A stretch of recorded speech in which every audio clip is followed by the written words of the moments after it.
Hey everyone, welcome back to the channel. If you're new here and want to learn cross stitch from scratch, you're in the right place. In today's video, I'm going to show you 3 basic cross stitches every beginner should know. These are the foundation of almost every pattern out there. So once you get these down, you're ready to start stitching with confidence. First I'll show you a diagram and then I'll show you me actually stitching it. And subscribe for more cross stitch videos. So let's jump right in. Here you can see our Aida, which is our cross stitch fabric, is made up of little squares. So to do a complete cross stitch, you're going to come up in hole number 1 and down in hole number 2. Then up in hole number 3 and down in hole number 4, and that completes one full cross stitch. So let's move on to me stitching it. So here you see me bringing my needle up into the bottom left hole and diagonally across to the top right hole, and then up on the bottom right hole and diagonally across to the top left hole. And that's it. You completed your first cross stitch. And there it is, that classic little X that cross stitch is named for. There are 2 methods to doing those little X's, and one is stitching it the English method and one is stitching it the Danish method, and let me show you the difference. To stitch those little X's in the English method, you'll be completing each cross stitch entirely, one at a time, before moving on to the next. So here you can see me completing each full cross stitch and then moving on to the next full cross stitch.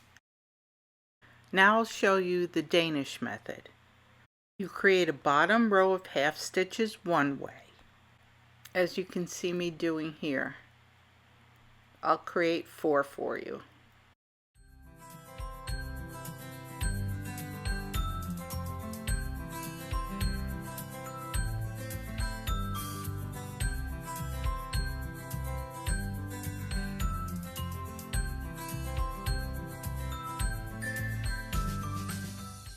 And then come back the other way with your top stitch to complete the full X.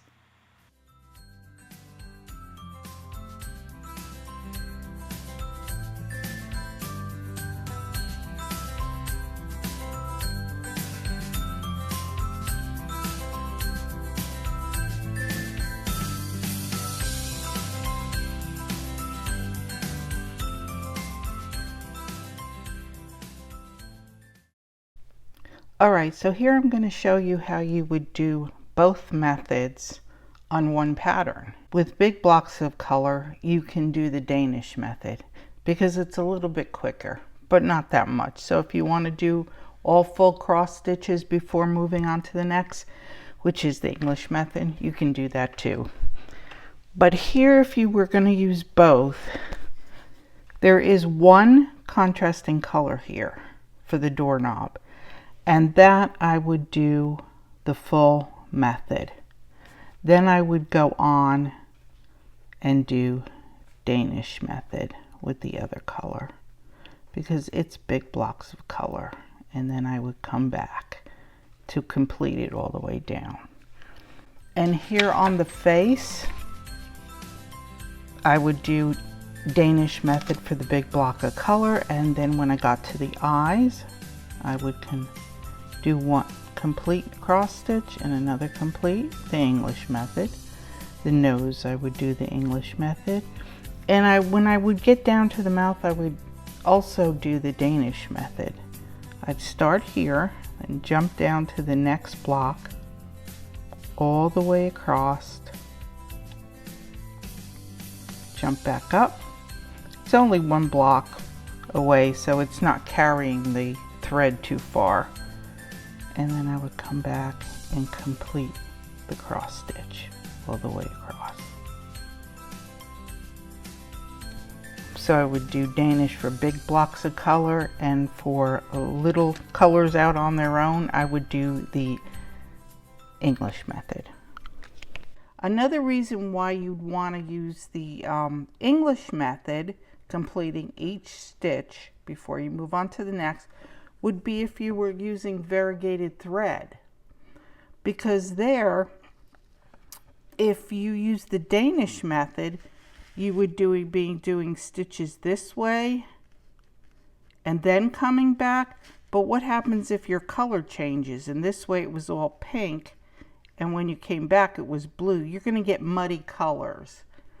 So do each with variegated thread, each cross stitch before you move on to the next. And that will create a pretty pattern with your variegated thread. Now, one tip I'm going to give you about doing a full cross stitch is very important. It's to make sure all your stitches go in the same direction. So whether you stitch from left to right, or you want to stitch from right to left, which could be the case if you were left-handed or right-handed, what felt more comfortable to you, it doesn't matter. But just make sure that you consistently make them in the same direction. Meaning, if you did your first leg of the cross stitch all the way down, then when you come and complete your cross stitch,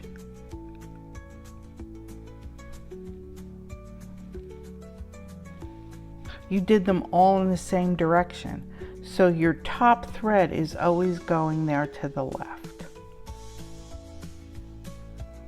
Now, this is the way you don't want to do it. You don't want to stitch all over the place. Like, do your bottom thread this way, then your bottom thread that way, and then your bottom thread that way, and then your bottom thread back that way. Because when you come and complete the stitch, your top leg of the stitch is going in each different direction. This one's going that way, that one's going this way, then that way. And why that's important to do them all in the same direction is your pattern, when you complete it, is going to look so much neater. And also because you want the top leg of your stitch to be consistently the same way, is because it's going to be the way the light hits it. When the light hits it all this way, it's going to look neat and even. But when it's going all different directions, the light is hitting this way, then it's hitting that way, and then this way, it's going to be messy and it's not going to look right. So this is really the only important tip, and what I say the only rule in cross stitch. Everything else you can fudge a little. And I'm going to give you a little tip if you're brand new and you really don't have that muscle memory yet to know which direction you started in. Make yourself a little diagram on your pattern. And this is the way I stitch it. I stitch this way and then I stitch that way. And it doesn't matter which way you stitch. Do your diagram the way you started your pattern, and then you can always refer back to it to complete your pattern when you put it down and pick it up the next day. So on the left you can see a full cross stitch, which has 2 legs, but the half cross stitch only has 1, hence them calling it the half cross stitch. So it can go either way, from left to right or right to left. Okay guys, so now we're going to do the half cross stitch, which I'm showing right here.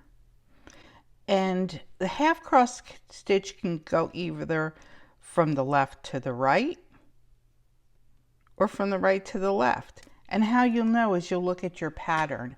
You'll bring your thread up from the bottom left to the top right. And that's it. You created your first half cross stitch. And it's easy, isn't it? And if you needed your half stitch to go in the opposite direction, just start in the bottom right hole and up diagonally into the left top hole. and you've gone in the other direction. Now here I'm going to show you how it appears on a pattern. This is a little chick, a small portion of my pattern, my Easter basket. And to do the beak, I didn't want a full stitch. So I created the half stitch, and you can see how it's going from the bottom right to the top left. And here is a black and white version of the same pattern. And here you will see the symbol, which is for the color orange, on the bottom left hand side. And that also tells you how and where the stitch should go. And in this small pattern section, you can see them going both ways, from left to right and right to left. And look at where the little white triangles are. And the gray in the middle, you can clearly see which direction it's going. And notice how the symbols are a lot smaller, indicating a smaller stitch than the full cross stitch. They're both double arrows, both same color, but one is smaller indicating the half stitch and one is larger indicating a full cross stitch. And here I'll show you some places where a half cross stitch would be used. In the previous example, I used it for a beak, but in this example, it's used to create a lighter colored background. If the designer wanted the C to be real bold, they would use a full cross stitch. But here they just wanted a hint of sky, so they used the half cross stitch to create that lighter colored background. In this example, the designer wanted to create a light shadow, so they used a half cross stitch to create that shadow against the solid object. Here you can see it was used to suggest grass or ground for the flower. So the simple half cross stitch can be used in various ways, and it's great for a beginner to know. So looking at our diagram, our first stitch is actually going to go forward. So you bring your needle up in hole 1 and down in hole 2. Now you'll start to do the back stitch. Now we come up in hole 3 and back down in hole 2. Then up in hole 4 and back down in hole 3, and so on. And a back stitch can go along the border of the square, or it can go diagonally across the square, as you see in 6 and 5. Your pattern will indicate where and how many back stitches you'll be making. Okay, now I'm going to stitch it for you. Coming up through the first hole, we go forward to the second. Now we start going backwards.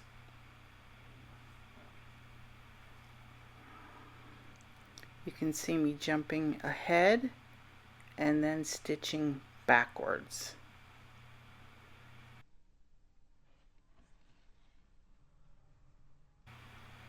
Jumping ahead and going backwards.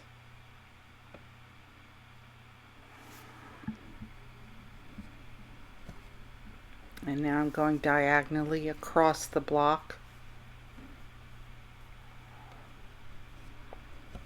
straight up and down next to the block,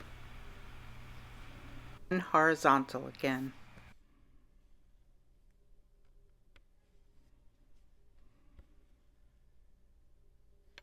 And here I did letters. Hi! And whether you spelled as one word or two, both are correct. And here I show you how it looks on my pattern of the little chick again. And you can see the brown outline, which represents the little wing. And on the bottom you can see it going horizontally next to the cross stitch. And then you can see where it goes diagonally over the actual cross stitches. Backstitch is very simple, and it's a great beginner stitch to know as well. And it's very versatile. You can use it to do facial features, lettering, crisp outlines, or add small details like I did with the chick's wing. Backstitch is done last after we complete our cross stitch. As in the heart, we first did all the full cross stitches and then we came back and backstitched through the heart and also surrounding the heart, as you can see. And the only time you don't want to, or don't have to, that's what I should say, you don't have to do it last, is if it's all by itself. As in the word high here, it's not next to any stitches and it's not over any stitches. It's all by itself on the fabric. So there you can do it whenever you want. So it doesn't matter what stitch you're doing, you have to pay attention to your tension. And I want you to be like Goldilocks here.